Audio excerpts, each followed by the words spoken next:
Deontay Wilder is still in the mountains off his nut tripping balls.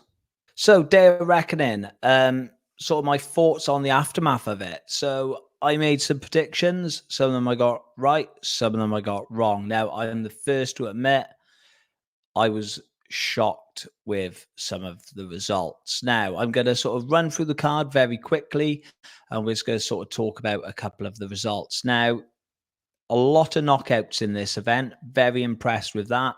I sort of love to watch heavyweight boxing when it's exciting. Boring heavyweight boxing is the worst thing known to man, but exciting heavyweight boxing is what we want to see. And that's what we got.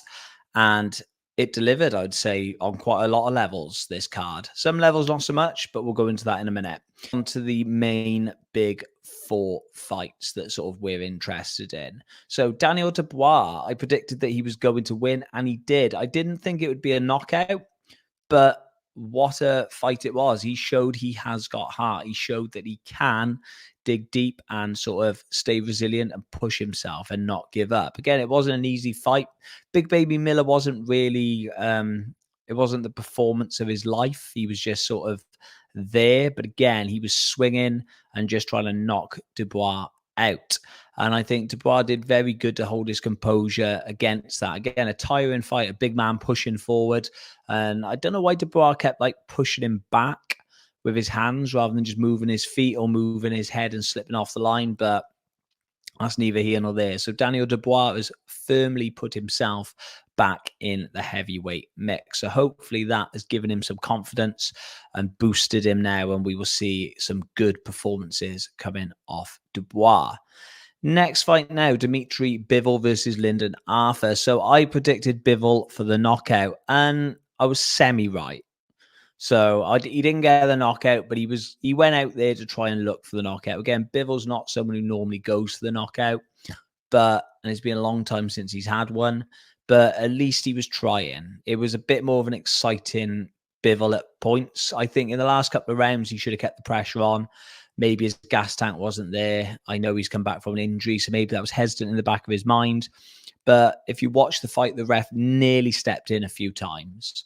But I think if he'd have just had a few more flurries in round 12, I think he could have got the stoppage. Again, hell of a fighter. For the boxing fan, Bivel is somebody lovely to watch. But for the casuals, he doesn't always have the most exciting fights. So again, good fight from Bivel. Next up, the one I got wrong. Now, Deontay Wilder versus Joseph Parker. Now, Deontay Wilder, I do not know what's happened. I know he's like sort of been up having some ayahuasca in the mountains of, I think, Peru, wherever he's been. And I think that he is still in the mountains tripping his nut off at the moment, because I don't know what we had. It was a Deontay Wilder that I've never seen before. He seemed gun shy. He didn't seem to have any timing. He didn't seem to throw many punches. When he got on the inside, he was sort of like almost throwing like a hammer fist at Joseph Parker. Absolutely no inside work. Well, he's not known for that, but there was no inside work whatsoever. So I don't know where Deontay Wilder goes from this. Again, fantastic performance by Joseph Parker. I can't fault him. But where's the bomb squad? Where is Deontay Wilder? I don't know. I think Wilder's just... He seemed more concerned at the end of the fight about just chilling and enjoying time off. And if that's him now and he's found a happy place, brilliant. Maybe boxing isn't for him. I think he maybe hinted slightly about retirement, but I can't see now the Joshua fight having anybody wanted to watch that. I think even if you got Eddie Hearn selling it, and even if there's some bad blood there, I don't think that fight sells anymore. I think that's gone out the window. Which leads us on to Anthony Joshua. Now, well done, AJ. I will eat my hat. I thought Otto Wallin was going to give him some trouble. It wasn't the Otto Wallin that I think any of us expected to see. Again, he seemed quite gun shy. He didn't seem to have his feet. He seemed to not be able to get his balance. He seemed all over the place. But AJ working with Ben Davison, brilliant. Ben, time and time again, transforms boxers and brings them to their best. One of the most underrated coaches I think there is. He should be getting a lot more sort of, I think kudos for his abilities as a coach. Now, Joshua came out there. He looked similar to the Joshua of old. Okay, he wasn't throwing as many combos, but he was pushing on the front foot. He took a couple of shots and he stayed forward. He stayed pushing. He sort of carried on the attack. He was sitting on his shots. He wasn't sort of staying on the outside. He wasn't gun shy. It's the Joshua that I wanted to see, and I didn't think that was there anymore. So again, well done, AJ.